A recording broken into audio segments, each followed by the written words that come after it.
here to Umbrella Studio. We're here tonight to celebrate this wonderful two exhibitions. Firstly, we're here for Ben Trupperbaumer's artist tour, floor tour, passing through lasting impressions. This is a bit of a new venture for Ben, in the sense that normally his works are more sculptural, where he carves into the works. And these are much more of an assemblage style, but still reflecting back on the natural environment and man's influences and just other natural impacts that have happened over the last few years. Ben's been with us in Australia since 1976, and I think that makes him a local for us Queenslanders. I think that everyone would love to include him into our family of artists, well renowned. And without further ado, Mr. Ben Trupperbaumer. Thank you for coming, thank you for the attendance. It's been 5 years since I've had an exhibition in Townsville, and I've missed the Townsville art scene, simply because it was possibly my first introduction to the arts was given to me by the people of Townsville. I have always appreciated that very, very much. I would like to ask you of what sort of time frame you would last. It allows me to either read or, but maybe I should read it on your faces. I would like to tell you first of all why it is that I should persuade all of you, even the ones that are not artists here, of why it is desirable to be one.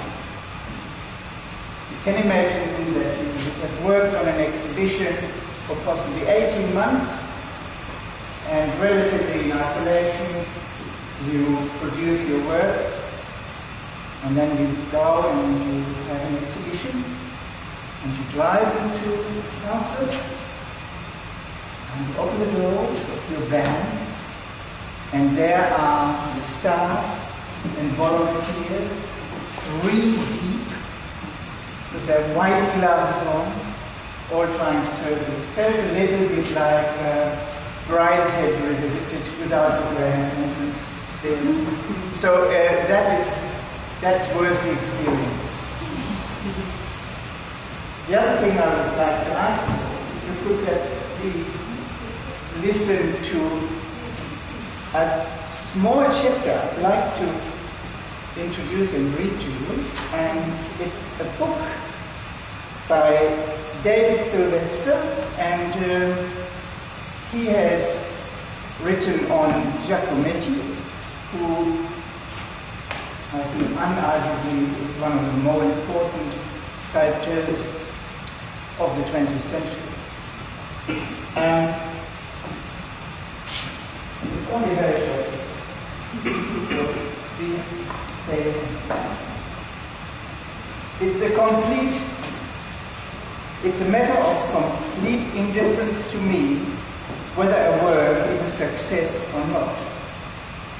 Success or failure in a painting, success or failure in a drawing, success or failure in a sculpture, none of that means a thing.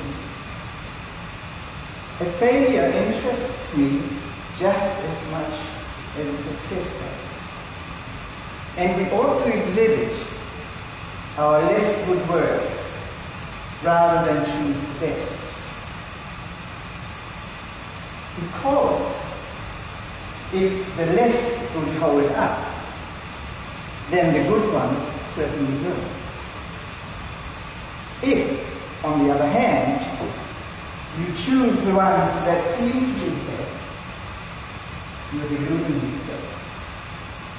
Because if there are others hidden away that aren't so good and don't hold up, even if you don't show them, they still exist. And if someone looks very carefully, He can see weaknesses, even in the best of them. So, we should start with the poorest. I'm trying to sort of soften you up here. But I can also tell you that Ron and Hugh McLeod and the lady whose name has escaped me that is exhibiting in the void had not read any of these passages, and you're pretty safe that the rest of the joint exhibition is of excellent quality. When I started thinking of the exhibition, that it started in Cairns, then went to our new gallery on the Tablelands, the Regional Gallery in Atherton, which goes back possibly a year and 18 months. I started work and I felt that I wanted to work with materials that were different to what you, if you did know of my past work, not as three-dimensional. I was very attracted by the materials that I found in the new home up on the Atherton Tablelands, and the materials had what once was existing in many places. It still had got wonderful textured, weathered surfaces that were done just by time. And I decided that I was going to get that attracted to it and I wanted to work with it. Now, very briefly, I had a very nice man staying with us for a week. He was a photographer. And I wanted to speak to him about the density of an environment. The forests up on the Atherton Tablelands are dense, but not of the kind as you have it here on the coast, where you have got these large leaves, heaps and heaps of vines, and where you have lawyer cane, etc.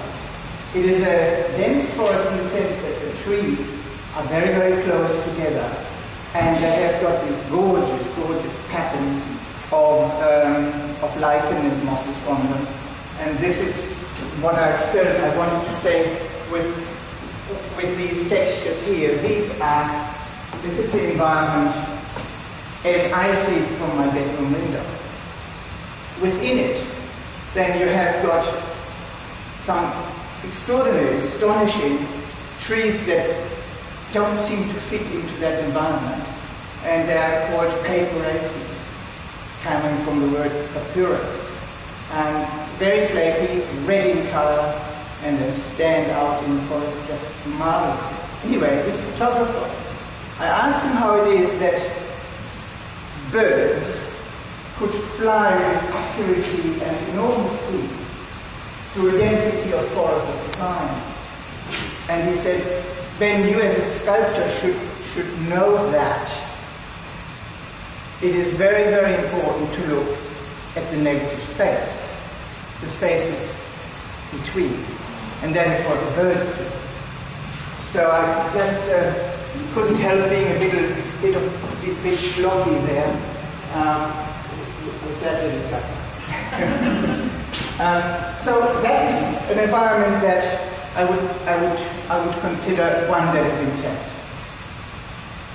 From it then I would like to explain the events that are happening in our environment and that are so profusely important to the way we not only we live, but how we perceive our environment. And I thought to speak about rain and parched earth. So later on I might speak briefly about the materials itself, but in a moment just bear with me by agreeing that those shapes here are basically speaking about parched earth. And that on this parched earth you have the various types of rain falling. This, to me, is a summer rain. That's more like a misty rain. And then you have got a storm rain. And then you have next to that larger piece, you have got a piece that I call dry storm. Inevitably there comes a season when we have got storms. And the last year, between November and January, was an exceptional year in the case that we had many dry storms, at least where I live. Dry storms are powerful and most people are a bit more frightened of them. So I thought I wanted to make a dry storm on this parched earth. The piece that is, the two pieces that are on the wall behind these 1, 2, 3, 4 bottles, wants to then lead into what happens when you have storms of the kind. You have a dry environment and it ignites very easily, and so it wants to just speak about when an environment, particularly a sclerophyll environment, when it ignites, and how it does that, and how we let it do its bit. And when it finally dies, it becomes an environment like this, which I would call an ash forest. And we all know when we're driving out of Townsville, you are seeing the black earth, the black vegetation, and in amongst it you see these gorgeous round pieces of timber that have fallen to the ground, half consumed by fire. The smoldering fire has gone out, and that is that environment that comes after that. From then I followed to saying that we're then struck by the vehemence of certain elements that are inevitably part of our environment in which we live. It can be frightening, but it also is seriously very, very beautiful. And I never had in mind to produce anything that was stinging or repulsive. I didn't ever feel that that was necessary. So, however, what happened is I found these materials, and I'd like to briefly speak on them a little later too, and had them prepared and stood on one of these planks, and it broke. And I thought, well, this is a shame. It's precious. It's a shame that those things happen, and so you have this trial of getting these bits back together. You see, it's like nobody will notice, and it ain't gonna work. And then you think, well, let's work together with it. So increase that little gap a little, and make it a virtue, or is that the word virtue out of it? And I thought I can make pictures like that. So many things happen by accident. We all should admit to that. These pieces here are called corrugated iron and scarring corrugated iron. It is that little link to the events that we were all familiar with, even here in Townsville, when things are getting seriously destroyed. So it's that geometry that I wanted to put into the fragility of an environment that we are constantly and daily are living with. That is what that tries to explain. The pieces next to it are called linear fractures. I will leave it to you how to see that environment. It's a forest, to some extent broken, but mendable. And then it leads us into work that, you see, I am not as confident and comfortable with the human figure. Well, I'm not as comfortable and confident with it when it comes to painting it. And I had always thought that that human element in the work is what I, this time, really wanted. And I know a number of wonderful, wonderful artists that are also doing beautiful figurative work. But the one person that really, really was the one I needed and wanted otherwise I wouldn't have used this, was Hugh MacLeod. He to me was the most convincing one for the work that I wanted to do. And Ron helped me and introduced me to Hugh, who, first of all, I was just chuffed by. It was a wonderful relationship. He came up to our place, and we had a very meaningful time, and he's a very, very generous man in the way that this collaboration worked. I wasn't going to be too descriptive in what I wanted what I actually had wanted him to do. It's never really fair to operate that way. However, I told him a story because he asked me about this particular picture here, which is called the Procession. And I already had this made because it takes a long time to make it, and Ewan came up and I wanted him to then work on this, but already he had a wooden canvas to go on. And he said, and it looked similar to this. And he said, oh, he's New Zealander, you see. And he said, oh, Bean, this is too beautiful. I don't think I should work on this. Ewan, it's all up to you. It would be absolutely wonderful if you could. So he did, and he only did after I told him a story that I didn't think he would have used for this picture. And the story goes thus. I lived in the Himalayan countries for 5 years, in Nepal, and I was within the type of work I was doing, which was teaching. I was walking trails that were going rather high up with rather precipitous roads, meaning pathways.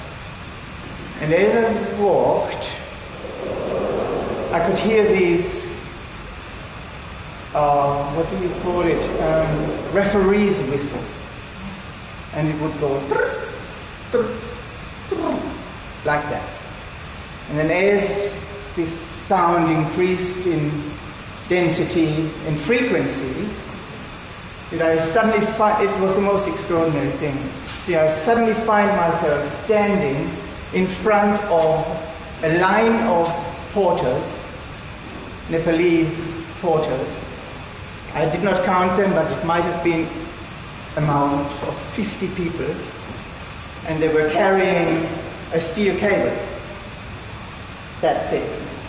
And it might have been, again, a guess, 120 meters long, and it would be transported by these brave people right up to another gorge of the Arun River. And with the precipitousness of these meandering and dangerous places to walk in, they used these whistles as communication between each other. And it was ingenious. They would have these different sounds that they would make. It could mean, this is a really difficult bend, or it could mean, take it steady, or it could mean, let's rest. And since that communication wasn't possible in any other way, it's those whistles and with the preciseness of those tunes that they would know what they would be doing, and they would be resting and then pick it back up, done with another whistle blow. And so it was that then Ewan came up with this, the procession. What is remarkable about it, what I find so kind about it in this collaborative relationship, is that you have got distinct figures, and by the time you get to the center or to the middle of our procession, we are already that educated about the human figure that it just only by this time needs that much of a leg or that much of a car for us to put the figure there. And that, I think, is very kind in a collaborative relationship.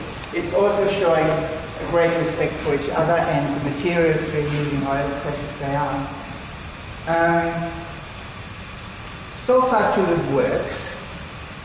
Now maybe one or two. You still all right? Yeah. One or two explanations, not so much to the technique of. You can ask me that individually. Not so much to the technique, but the sourcing of these materials. The materials that you will see here in dry storm and in the parched earth ones, these are white iron-beaten boards. This is what we are all sort of dreading. And it's a sort of the silent demise of your house. This is council material. I've been spending many, many years collecting timbers from one of the more known recycling yards. And I wanted to buy a bundle of prime timber, and the name of it is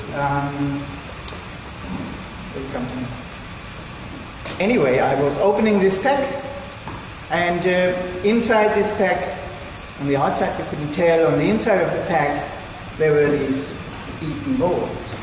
And I said to the guy, now you surely wouldn't sort of dream of charging me for this. And he said, oh no. And that was surprising. Oh no, I don't think I can.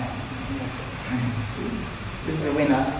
And so I took the ones out that I thought were already satisfactorily, gnawed at. And then stacked the whole rest together again, put newspapers around it, come down to council very regularly, water it with warm water. And so over 3 years have we then cultivated these boards to be the way they are now. Some were too far gone and I'm mourning over those ones, but otherwise it was a success and therefore really precious material. What happens accidentally in your house, I've tried to so desperately do it with mollycoddling. So that's one source of material. Another one is the timber of these which are from fence tailings. And again, it's Atherton. And as I was saying, the environment there is wonderful for those rows of colors. There was a fence there, it's opposite our new gallery. And I've been looking at this thing for a long time. It is the time of when you have to say, well, I have to muster the strength, and how do I? Open that gate, walk in there, and say, this is a rather, it's a request that I don't know how to explain, but is it possible that I can have your fence? Eventually you have to say it. And this lady said, oh, I don't know about that. You'll have to ask the real estate because I'm only the tenant here. And so, okay, so far so good. I went to the real estate and explained the case and said, I would very much like to take that fence away. I know they have got pets, and I promise to put up a new one the same day. And that was taken with sort of rain. And I wasn't known, and if you want to get known in a new area as an artist, you need a new profile. This is the way to go. So it was that I needed to prove who I was and that I was possibly doing. In council, there wouldn't have been a problem. See, I could have gone to any of you, and you would have given me another one. But it was there a matter of finding sort of respectable people in the community that we made time, and then there was the manager of the venue of bank, and Winifred, who is a maid from the copper station, and that means police, the real estate lady, and our builder, the one that had built the house. And all we were there, leaning on this bench, and everybody agreed that this was rather ridiculous. But they all agreed that I possibly was the man would do what I said. And then I wrote a formal letter and put my signature under it saying that this is what I would do, and I would do it within that day. And we did. Then we had an exhibition. As you know, I had this exhibition in Atherton, and a week after that, this guy spotted me crossing the river, crossing in Atherton. Everybody's very careful in Atherton. There are no exceptions. And he said, "Hey, David, listen. I've got this fantastic fence. I reckon you should come out with me right now if you've got the time. It's in Gimbula. That is sort of when you get to Mariba to the left." And we did that. We get it. And this guy thought that he could persuade me to buy 11 kilometers of rusted barbed wire for a brand new electric one. Didn't work. So the community in Atherton is still divided whether they're thinking of me as a loiterer or as a singer. Eventually we will sort this out, I'm sure. That's basically what I thought would sum up hopefully your understanding of this show. It's not a full show. I'm sorry that it isn't, but there had to be quite a number of works that needed to be cut. But I tried to be as coherent and as consistent so that we still have a very good story and a good spread of the types of difference of work that the full show existed of. This is a good representation of what the whole exhibition is about. Thank you.